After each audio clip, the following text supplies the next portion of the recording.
good morning, guests of honor. Welcome to China and welcome to our university. Here I have a question for Mr. Herman Van Rompuy.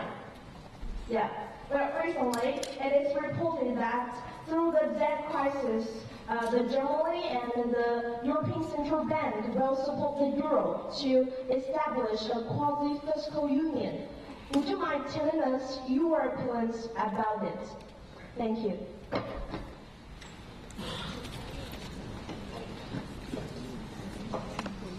Thank you. You understand me? Yes. Yeah, okay. So what we are doing now is in some way to complete our monetary union. We launched the euro 10 years ago as a political project, a monetary union, even more a monetary unity. But at that time we underestimated that we need more economic and fiscal underpinning of a monetary union. And that's what we are correcting now. In the last 2 years, as President Barroso said, we have established new mechanisms, more surveillance mechanisms, more rescue mechanisms, in order to complete the work that the founding fathers of the euro did. And this was a hard work because we had to do this in the middle of a storm. To build a ship, a lifeboat in the middle of the storm. That's not the most easy task. So what we have done is to prevent that this crisis will happen again.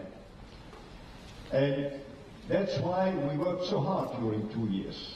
And the last chapter of that work was by the end of January of this year, just a few weeks ago, we agreed on a new treaty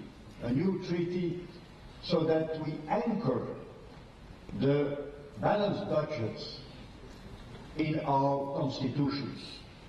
And we agreed on it not only with the 17 countries of the Eurozone, but 8 other countries joined us as a gesture also of solidarity. We are all in the same boat.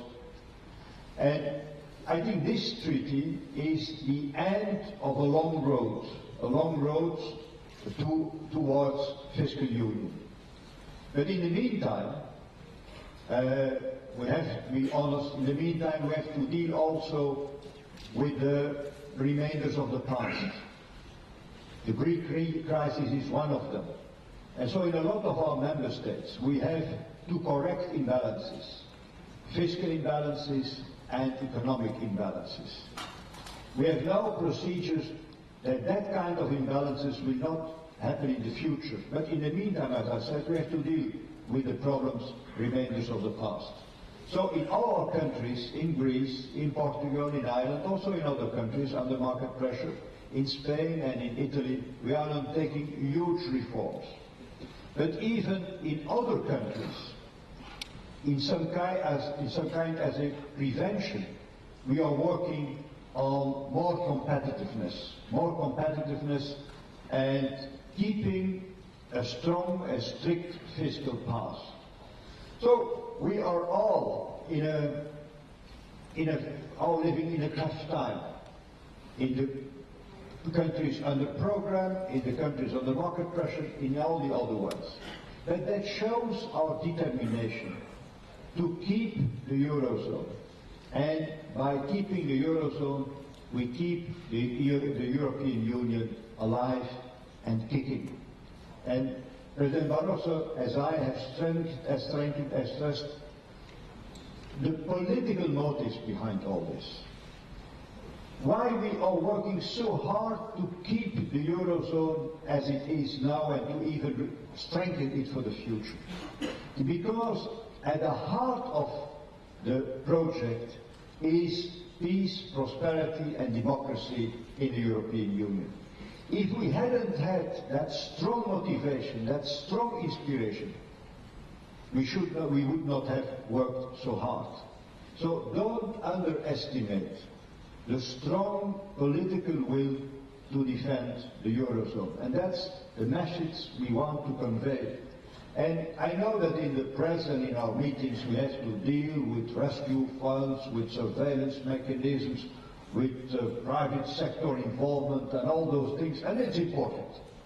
And we welcome that China will cooperate with us in this huge effort. But this huge effort would have been in vain if there would not have been that deeper underlying inspiration of the European project. And that is the main message. We will succeed because we want a success. Thank you. Thank you.